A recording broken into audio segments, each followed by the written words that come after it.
Politics में अगर आप ताकतवर होना चाहते हैं लेकिन चाहते हैं कि कोई आपके खिलाफ ना हो तो नहीं है पॉसिबल।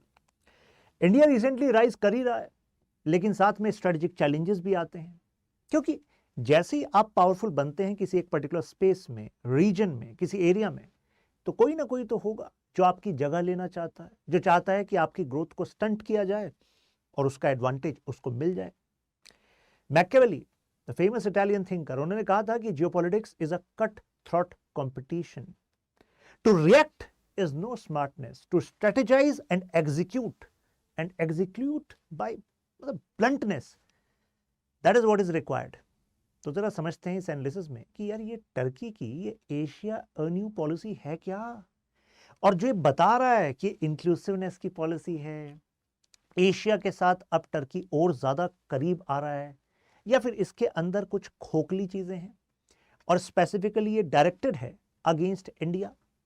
मैंने इसको कनेक्ट किया है कि स्ट्रिंग ऑफ पर्ल्स थ्योरी से मैच कर रही है। यह शब्द यूज किया जाता है चाइना की स्ट्रेटजी टू एनसर्कल इंडिया।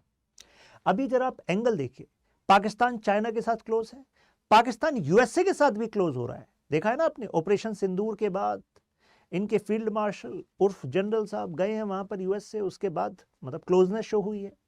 और टर्की ने तो ओपन एंडेड समझ लीजिए कि 360 डिग्री सपोर्ट दिया ऑपरेशन सिंदूर के दौरान पाकिस्तान को। इंटेलिजेंस, वेपन और प्रेजेंस अपने आप में बड़ा सपोर्ट था पाकिस्तान को।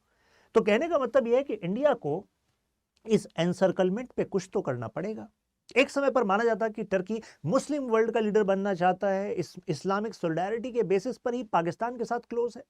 लेकिन एक साल में 6th टाइम ऐसा हो रहा है कि टर्की का नेवल शिप श्रीलंका आया है और उसको इनवाइट मतलब उसके वेलकम में कौन खड़े हैं, इनके एक्टिव डिफेंस मतलब जो एक्टिंग डिफेंस मिनिस्टर हैं। तो यानी कि कुछ तो हो रहा है। टर्की यानी कि इंडियन ओशन में स्ट्रेटेजिकली अपने आप को एक्सपेंड कर रहा है। श्रीलंका मतलब इंडिया का समझ लीजिए कि स्ट्रेटेजिक स्ट्रेंथ भी हो सकती है लेकिन वीकनेस भी हो सकती है। पाकिस्तान का already second largest weapon supplier है, मालदीव्स के तो करीब है ही, इस्लामिक सोलिडारिटी के नाम पर भी, और रीसेंट अभी जो डिफेंस इनके एग्रीमेंट है उस पर भी हमें चर्चा करनी आगे होगी। टर्की आपको पता है नेटो का मेंबर है, लेकिन नेटो के मेंबर नाम का ही मानिए कि कुछ खास इज्जत टर्की को मिल नहीं रही है नेटो में। लेकिन यूएसए नेटो मेंबर का ह्यूज इंटरेस्ट है इंडियन ओशन रीजन में, बाकी जो नेटो के मेंबर्स हैं उनका ह्यूज इंटरेस्ट है इंडियन ओशन रीजन में। तो टर्की को लग रहा है कि हम ही पीछे रह गए। और अगर एनर्जी यहां पर है, ग्लोबल पावर्स का कंपटीशन एशिया में है, तो भाई साहब फिर एशिया में इंडियन ओशन रीजन में मुझे तो एक्टिव होना पड़ेगा। इसी वजह से वो यूरो अटलांटिक फोकस है, यानी कि पहले उसका फोकस यूरोपियन रीजन पर, अटलांटिक ओशन के उस पार यूएसए पर ज्यादा रहा था, लेकिन अब वो फोकस एशिया पर कर रहा है। टर्की नेटो का मेंबर होने के बाद भी यूएसए देखिए सीरिया को लेकर वो कुर्द के फाइटर्स को सप्लाई कर रहा था हथियार, पैसा। तो मतलब टर्की को लगा मतलब यानी कि तुम ऐसे ग्रुप्स को सप्लाई कर रहे हो पैसा, इंटेलिजेंस, हथियार जो टर्की के खिलाफ है, क्योंकि वो कुर्द के ग्रुप्स ये चाहते हैं ना कि टर्की के जो कुर्द लोग हैं उनको मिलाकर हम कुर्दिस्तान बना दें। तो टर्की ने कहा ये तो धोखा है यूएसए। यूएसए ने कहा धोखा नहीं है, ये पॉलिटिक्स है। उधर यूरोपियन यूनियन वो भी टर्की के हिसाब से नहीं चल पा रहा है कई मुद्दों पर। दोनों ही मतलब यूरोपियन यूनियन के देशों की बात कर लो, यूएसए की बात कर लो, ये वैसे भी खिलाफ थे टर्की के, यार तुम रशिया के साथ क्लोजनेस दिखा रहे हो, तुम्हें नेटो का पार्ट हो, तो तुम्हें नेटो के जो टॉप ग्रेड वेपन्स हैं वो अवेलेबल हैं, फिर भी तुम हमसे खरीदते हथियार, हमारे पास पैसा आता घर के घर में होता, नेटो का पैसा नेटो में रहता, लेकिन आप जो है S-400 खरीद रहे हैं, रशिया को पैसा दे रहे हैं। टर्की की मिडिल ईस्ट की कंट्रीज से भी नहीं बनती। ऐसा क्यों? आरोप है कि अरब स्प्रिंग जब हुआ था, यानी कि अरब देशों में जो मिलिट्री मतलब जो डिक्टेटरशिप है उसके खिलाफ जनता उठ खड़ी हुई थी, तो ऐसे में टर्की ने वहां पर लोगों को भड़काया था। फिर सीरियन सिविल वॉर में एंगेज था टर्की, और कतर जो कि मिडिल ईस्ट के जो देश हैं उनके साथ रिलेशनशिप खराब रहा। मतलब 2017 से लेकर तो 2021 तक यूएई, सऊदी, इन सब देशों ने कतर पर सैंक्शन लगा रखे थे, क्योंकि कतर क्या करता था, ईरान के साथ भी रिलेशनशिप रखता था, और कई सारे जो नॉन स्टेट एक्टर्स हैं, टेररिस्ट ग्रुप्स हैं, उनको हथियार, पैसा सप्लाई करने का भी आरोप कतर पर लगता था। तालिबान के साथ क्लोज लिंक रखता था कतर। तो कतर के साथ टर्की का भी रिलेशन, तो टर्की इन कारणों की वजह से मिडिल ईस्ट यानी कि अपने ही जो वहां पर मुस्लिम देश हैं, अरब नेशंस के देश हैं, उनके साथ भी टर्की के रिलेशन अच्छे नहीं चल रहे थे, और इसी वजह से टर्की एक स्ट्रेटेजिक कंपटीशन में रहता था सऊदी के साथ। कहता था सऊदी भाई ठीक है, मक्का एंड मदीना आपके पास हैं, यहाँ पर हैं, लेकिन इसका मतलब ये नहीं कि आपके हैं, वो इस्लामिक वर्ल्ड के हैं। तो आप कैसे इस बिहाफ पर लीडर बन गए मुस्लिम वर्ल्ड के? टर्की इस समय चाहता है स्ट्रेटेजिक डाइवर्सिटी, यानी कि वेस्ट पर पूरी तरह निर्भर हुआ नहीं जा सकता। तो चलो एशिया में अपने मतलब आगे के फ्यूचर को आजमाते हैं।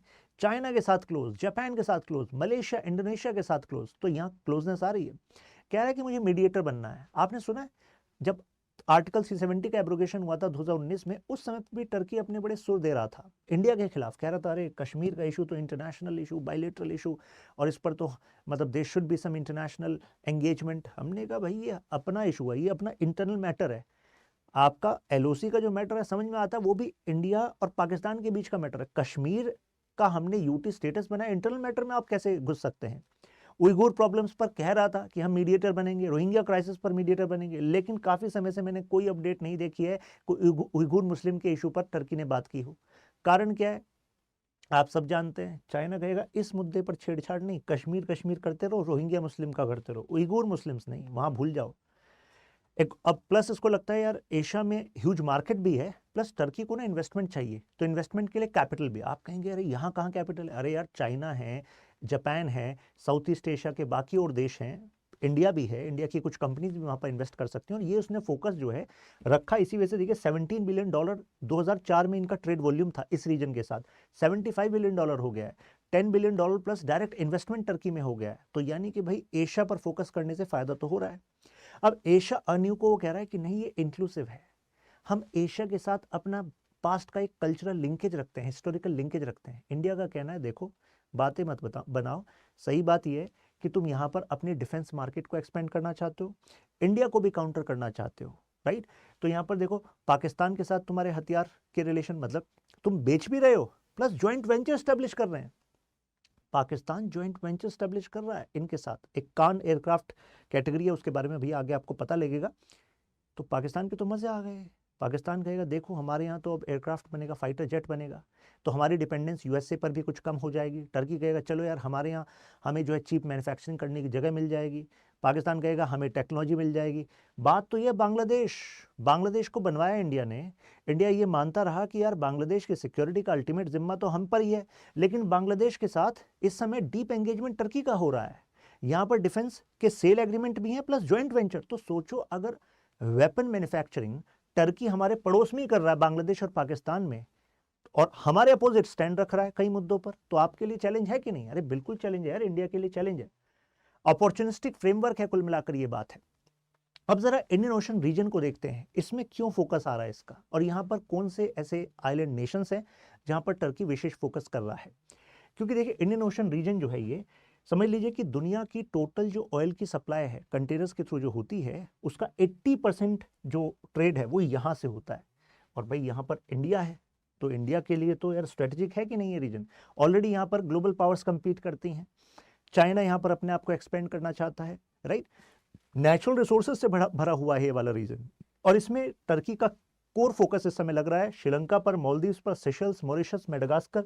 ये रीजन दिख रहा है आपको, मेडागास्कर, मॉरिशस, सेशल्स का एजम्पशन आइलैंड है, मालदीव्स, श्रीलंका, और यहाँ पर ना एक रीजन है कोमोरोस पर भी। तो यहाँ पर फोकस कर रहा है। ऐसा क्यों है? देखिए पूरी दुनिया का 1/3 जो कंटेनर ट्रैफिक है, ये जो आपको ये दिख रहा है ना, ये डेंस, मतलब ये दिखा रहा है कि डेंस कितना ज्यादा ये रीजन है, कि इतना ज्यादा यहाँ पर ट्रेड वॉल्यूम होकर जा रहा है। तो 1/3 यहीं से होकर जा रहा है। 2/3 of, more than 2/3 of world's oil shipment यहाँ से होकर जा रही है। तो टर्की यहाँ पर अपने आप को स्ट्रॉन्ग पोजीशन करना चाहता है। प्लस एक और एडवांटेज है इनके पास, एक्सक्लूसिव इकोनॉमिक जोन। अरे यूनाइटेड नेशन का ना कानून है, United Nation convention on law of seas, वो कहता है कि भाई आपके कोस्टल एरिया से 200 नॉटिकल माइल के एरिया में जितने नेचुरल रिजर्व्स हैं, ऑयल है, गैस है, जो भी है, वो आपका होगा। अब इन आइलैंड्स के पास क्या एडवांटेज है भाई, इनके आइलैंड से फैले हुए। तो जैसे मॉरिशस है, मॉरिशस की टोटल पॉपुलेशन जो है करीब 1.2 मिलियन के आसपास है, लेकिन मॉरिशस के आइलैंड यहाँ पर भी, यहाँ पर भी, यहाँ पर भी, ऊपर भी, और इस वजह से ये जो आप ग्रे वाला पार्ट देख रहे हैं, ये पूरा पार्ट मॉरिशस का एक्सक्लूसिव इकोनॉमिक जोन है, और जिसका एरिया जो पड़ता है लगभग 1.3 मिलियन स्क्वायर किलोमीटर पड़ता है। तो यार इतना, मतलब यहाँ पर नेचुरल रिजर्व्स हैं और मॉरिशस के पास एडवांटेज है ये। तो ऐसे सेशल्स देखिए, छोटे छोटे टापू हैं सेशल्स के, लेकिन ये पूरा जो ग्रे एरिया देख रहे हैं इसको ये कहता है सेशल्स ये हमारे हैं। तो यानी कि अल्टीमेटली इससे 200 नॉटिकल माइल आप मिलाते रहिए, तो इस हिसाब से हमारा क्लेम है ये हमारा एक्सक्लूसिव इकोनॉमिक जोन है। अब इन देशों के पास रिसोर्सेज हैं कम एक्सट्रैक्शन एक्सप्लोरेशन के, तो टर्की चाह रहा है कि अरे हम आते हैं ना, टेंशन मत लीजिए, आपके पास तो इतने सारे आइलैंड हैं कि आप तो पेट्रोलिंग भी नहीं कर पाते, तो पेट्रोलिंग के लिए हमारे ड्रोन्स लीजिए, हम आपको अफोर्डेबल ड्रोन्स देंगे, कमांड सेंटर भी हम ही बना कर देंगे, और फिर एक्सप्लोरेशन के लिए एक्सट्रैक्शन के लिए हमारी कंपनियां हैं ना, वो आएंगी एक्सप्लोरेशन करेंगी। तो यानी कि यहां पर टर्की को डिफेंस एंगेजमेंट का एक एडवांटेज मिलेगा कि भाई जब भी इस रीजन से कोई पावर टर्की के खिलाफ होगी तो टर्की यहां से अपने आप को पोजीशन करके शो करेगा कि देखो भाई वहां से भी मैं अटैक कर सकता हूं। और दूसरी चीज, आपको इकोनॉमिक एंगेजमेंट का फायदा मिल जाएगा, है कि नहीं। कहा जाता रहा है कि ये जो रीजन्स मैंने आपको शो किए ये परमानेंट एयरक्राफ्ट कैरियर की तरह हैं। एक समय पर यूएसए यूके इन सब का भी यहाँ पर ह्यूज इन्फ्लुएंस रहा है। कॉलोनियल पावर्स ने तो जानबूझकर यहाँ पर अपने आप को स्टेशन करा। याद है आपको Diego Garcia island Mauritius claim कर रहा था अपना, यूके कह रहा था मेरा है, यूके ने कहा यूएस से तुम यहाँ पर अपना मिलिट्री बेस बना लो, इंडियन ओशन रीजन में आपको रहना चाहिए, मैं पैसा आपसे ले लूंगा। ये इसी वजह से क्योंकि लोकेशन इंपॉर्टेंट है। सी बेड मिनरल्स भी हैं, जैसे पॉलीमेटलिक सल्फाइड्स यहाँ पर मिलेंगे, कोबाल्ट पॉलीमेटलिक नोड्यूल्स मिलेंगे। तो बात यह है कि जो भी कंपनी यहाँ पर किसी भी देश की कंपनी आना चाहती है इस रीजन में, एक्सप्लोरेशन करना चाहती है, एक्सट्रैक्शन करना चाहती है, तो भाई उसको स्टॉप ओवर कौन चाहिए, यही आइलैंड चाहिए, यही वाले नेशन चाहिए जो मैंने शो किया। तो इस वजह से टर्की चाहता है लॉन्ग टर्म कंपटीशन में मैं आगे आ जाता हूँ। तो यानी कि इकोनॉमी के नाम पर जो भी यहाँ पर आगे आएगा, जैसे टर्की यहाँ पर आगे आ रहा है भाई साहब, वो डुअल यूज नेचर का है, यानी को दिखाएगा कि हम डेवलपमेंटल असिस्टेंस करना चाहते हैं, लेकिन वहाँ पर डिफेंस के एंगल को भी रखेगा, जैसे अफोर्डेबल ड्रोन्स दे रहा है, नेवल असिस्टिंग कर रहा है, ट्रेनिंग कर रहा है यहाँ पर डिफेंस की। तो टर्की की जो ग्रोइंग प्रेजेंस है वो अपने आप में इंडिया के लिए चैलेंज है। जरा देखते हैं श्रीलंका के साथ कैसे क्या कर रहा है। 1948 से ही टर्की के रिलेशन श्रीलंका के साथ रहे हैं। अब श्रीलंका की नेवी कह रही है अरे टर्की तो हमारा वैल्यूएबल एलाय है। कैसे? अभी जो मैंने शिप की बात की थी ना, जो अभी यहाँ पर श्रीलंका में आया था, और इनके एक्टिंग डिफेंस मिनिस्टर कह रहे थे अरे मतलब this shows closeness with Turkey, तो इन्होंने एक्सरसाइज करी है पैसेज एक्सरसाइज, शॉर्ट में कह रहे हैं पैसेक्स। तो इसके थ्रू कह रहे हैं कि देखो हम टैक्टिकल मैनूवर्स कर सकते हैं, कम्युनिकेशन ड्रिल कर सकते हैं, तो यानी कि जब भी कोई हमारी सुरक्षा को चैलेंज करेगा तो श्रीलंका एंड टर्की एक साथ खड़े रह सकते हैं। डिफेंस मैन्युफैक्चरिंग करा रहे हैं यहाँ पर यहीं पर श्रीलंका में, तो श्रीलंका कह रहा है यार हमारे तो फायदा ही है। जो न्यूट्रलिटी है श्रीलंका शो कर रहा है। तो इस पर मुझे याद आता है चाणक्य जी का, मतलब आचार्य चाणक्य का एक कोट है। वो कहते हैं कि अगर तुम्हारे पड़ोस में कोई ऐसा देश है जो छोटा है इकोनॉमिकली और मिलिट्री स्ट्रेंथ से तुमसे वीक है, और वो न्यूट्रलिटी शो कर रहा है, तो ये तुम्हारी जीत नहीं है, तुम्हारी हार है। ये बात वो अपनी मंडल थियरी में कहते हैं। सोचो एंशिएंट टाइम में कह के गए, आज तक रेलेवेंट है। उन्होंने कहा कि तुम्हारे पड़ोस में जो है वो न्यूट्रल नहीं, तुम्हारे तरफ होना चाहिए, उसका ट्रेडिशनल इन्फ्लुएंस मतलब तुम्हारा उस पर होना चाहिए। तो अगर यहां पर श्रीलंका चाइना के करीब हो रहा है, टर्की के करीब हो रहा है, और कह रहा है अरे हम तो न्यूट्रल हैं, न्यूट्रल नहीं हो आप इंडिया के लिए स्ट्रेटेजिक चैलेंज क्रिएट कर रहे हो। जैसे कि चाइना अगर जैसे हम्बन टोटा पोर्ट, चाइना की मिलिट्री वेसल्स का वहां पर प्रेजेंट होना, ये अपने आप में इंडिया के लिए बड़ा चैलेंज बनता है कि नहीं बनता है? बनता है भाई। In the time of conflict China हम ट्विस्ट कर सकता है, कह सकता है देखो वहां से भी कॉन्फ्लिक्ट में एंगेज होंगे, वहां से भी होंगे, दूसरी तरफ से भी। तो लैक ऑफ ट्रांसपेरेंसी एक। श्रीलंका के साथ जो डिफेंस एग्रीमेंट्स इनके हुए, तो इंडिया ने कोशिश करी एक्सेस करने की, भाई टर्म्स का पता करें, तो टर्म्स भी क्लियर हमें नहीं शो हो रही हैं। तो उसका मतलब है कि इंडिया का सिक्योरिटी कंसर्न वहां पर जायज है, जबकि श्रीलंका हमेशा से कहता रहा अरे इंडिया आपके सिक्योरिटी कंसर्न वाली कोई चीज हम करेंगे नहीं। याद है जब श्रीलंका में पॉलिटिकल इकोनॉमिक क्राइसिस आए थे, तो श्रीलंका रीच आउट कर रहा था चाइना को, चाइना आप ना लोन को छोड़ दो, मोरेटोरियम दे दो हमें लोन पर। नहीं हुआ, ठीक है, जबकि डेट का एक बड़ा पार्ट क्या है, चाइना से है, लेकिन इंडिया ने अपने रिस्ट्रक्चर किया लोन को, अलग से ग्रांट्स दिए। तो ये सब इंडिया इसलिए करता है कि जिससे कि भाई तुम हमारे साथ टिल्ट रहो, लेकिन ये टिल्ट शो नहीं कर रहा है। आप कहेंगे फिर इंडिया को कुछ करना चाहिए। यस, बिल्कुल करना चाहिए, यही तो पॉइंट है। मालदीव्स का तो इस्लामिक सॉलिडारिटी आप सबको पता है, जब से मोहम्मद मीजू आए थे तो उसके बाद कहने लगे कि मालदीवियन टेरिटरी जो है वो डिपेंडेंट क्यों है इंडिया पर, इंडिया के मिलिट्री पर्सनल्स यहाँ पर क्यों हैं, उनको आप यहाँ से हटाओ। अब हमें वहाँ से हटाकर कर क्या रहा है, ये टर्की के साथ यहाँ पर इन्होंने 6 ड्रोन्स लिए और कमांड सेंटर बना रहे हैं, कह रहे हैं कि अब हम सेल्फ रिलायंट हो जाएंगे। तो देखिए कोई भी सॉवरेन नेशन है भाई, उसको हक तो होता है सेल्फ रिलायंट होने का, अपने हिसाब से चलने का, लेकिन बात यह है कि अगर वो क्लोजनेस दिखा रहा है चाइना के साथ, सऊदी के साथ भी दिखाई है। सऊदी हमारा कंसर्न नहीं है, लेकिन चाइना, टर्की, ये हमारा एक बड़ा कंसर्न है। एग्जाम्पल से बताता हूँ, जैसे जो उन्होंने ड्रोन्स लिए हैं 6 ड्रोन्स, तो उसको वो इंस्टॉल करें। ये माराफू करके एक इनका आइलैंड है, ये रहा माफारू। तो यहाँ से 300 किलोमीटर तक की इनकी रेंज है। और इसका मतलब है कि मिनिकॉय आइलैंड के पास जो हमने INS जटायु अपना बनाया, नेवल बेस बनाया है, ये वहां तक एक्चुअली आ सकता है। तो यानी कि ये रिकॉन एक्सरसाइज कर सकता है, वहां पर सर्वे कर सकता है एक तरीके से कि इंडिया की एक्टिविटीज क्या चल रही हैं यहाँ पर। ये मालदीव से, तो भाई मतलब अगर कोई हमारे पड़ोस में ऐसे स्ट्रेटेजिकली स्ट्रांग हो रहा है कि वो अपने ड्रोन्स के थ्रू पेट्रोलिंग के बहाने इंडिया के बारे में इंफॉर्मेशन रिले कर सकता है हमारे दुश्मनों को, तो आपको नहीं लगता है हमारे लिए एक बड़ा चैलेंज है? बिल्कुल बड़ा चैलेंज है भाई, राइट। आगे बढ़ने से पहले क्वेश्चन देखिए जरा। The horn of Africa denotes the reason containing the countries Sudan, Eritrea, Somalia. It is a peninsula situated in the north east of the African continent. ठीक है, ऑप्शंस का आंसर आप कमेंट्स में बताइएगा। नाउ अब जो एशिया अर्न्यू है, इसमें इनका फोकस जो है वेस्ट वाला जो पार्ट है हमारा इंडियन ओशन का, उस पर भी है। तो यहाँ पर ये वाला जो पार्ट है हॉर्न ऑफ अफ्रीका, ये स्ट्रेटेजिक है टर्की के लिए। तो टर्की ने कहा कि यार जिबौती में तो चाइना का बेस है और कई सारे देशों का बेस है, हम जो है अपना बेस सोमालिया में बनाते हैं। सोमालिया में मोगादिशु में इन्होंने अपनी ओवरसीज सबसे बड़ा मिलिट्री बेस बना लिया है। आप कहेंगे इससे हमें क्या प्रॉब्लम है? अरे भाई ये पूरा का पूरा रीजन, ये इंडिया का यहाँ पर स्ट्रेटेजिक इंटरेस्ट है। मतलब हमारे डिफेंस के लिए, हमारे कमर्शियल इंटरेस्ट के लिए हम नहीं चाहेंगे कि कोई देश जो आगे पोस्चरिंग कर रहा है हमारे दुश्मन बनने की, अगर पाकिस्तान के साथ कोई कॉन्फ्लिक्ट फ्यूचर में एस्केलेट होता है और टर्की कहता है भाई मैं तो पहले भी खुलकर साथ था, अब भी खुलकर साथ रहूंगा, तो क्या पता हम पर प्रेशर बनाने के लिए हमारे कमर्शियल जो यहाँ से शिप्स जा रहे हैं उन पर अटैक करे या उनको रोकने की कोशिश करे, हमारी नेवी को यहाँ से मतलब कुछ अटैक करके हमें बैकफुट पर करने की कोशिश करे। तो इस कैलकुलेशन से हमें इसका ध्यान रखना होगा। तो सोमालिया में इन्होंने बेस बना लिया अपना मोगादिशु में, वहां पर लगातार अपने सोल्जर की स्ट्रेंथ को बढ़ाए जा रहे हैं और 2026 में कहा जा रहा है 2500 सोल्जर्स इनके मोगादिशु में होंगे, सोमालिया पर होंगे। प्लस ये जो रीजन है, मतलब जो वेस्टर्न इंडियन ओशन रीजन है, इसमें इसके ऊपर भी, यानी कि अभी रेड सी के अंदर मैं आपको दिखाऊंगा एक आइलैंड, तो उसका भी इन्होंने लीज ले ली है एक्चुअली। तो उसके लिए इन्होंने सूडान से बातचीत कर ली है। पॉइंट ये है कि अगर यहाँ पर ये स्ट्रेंथ हो रहा है तो इसका मतलब है चाइना, पाकिस्तान, टर्की का एक एक्सेस बन रहा है। तो चाइना नॉर्थ में हो गया, पाकिस्तान वेस्ट में हो गया, टर्की यहाँ पर साउथ वेस्ट में भी हो गया। तो ये एक तरीके से एनसर्कलमेंट हो गया, स्ट्रिंग ऑफ पल्स हो गया। ये कान फाइटर जेट प्रोजेक्ट, तो ये एक्चुअली टर्की का प्रोजेक्ट है। टर्की चाह रहा है कि यार यूएसए जो है ना वो अपनी मनमानी करता है कई जगह, तो चलो इनकी जो F-16 की जो फ्लीट है जो टर्की ने इनसे लिए थे फाइटर जेट, उसको रिप्लेस करेंगे। ये ओल्ड हो चुकी है और अब अपने बनाएंगे। पाकिस्तान ने कहा कि अरे हमें भी याद रखो, हम भी कुछ काम आ जाएंगे, प्लस इंडिया पर प्रेशर बनाएंगे और मिडिल ईस्ट के हम पड़ोस में ही हैं तो आपके काम आएंगे। टर्की ने कहा ठीक है यार तुम काम तो आओगे, चलो ठीक है। तो टर्की ने कहा कि ठीक है आपके साथ ज्वाइंट वेंचर करेंगे, तुम्हें मिलेगी टेक्नोलॉजी, हमें मिलेगा चीप प्रोडक्शन, मिलकर बनाते हैं। बांग्लादेश के साथ मैन्युफैक्चरिंग कर रहा है, देखो यहाँ पर चित्तगोंग, यहाँ पे चित्तगोंग पुराना नाम, और नारायणगंज यहाँ पर स्टैब्लिश कर रहा है। प्लस ये multiple rocket launch rocket system इसने मतलब परचेज किया बांग्लादेश ने, प्लस ये हॉविट्जर्स खरीदी हैं।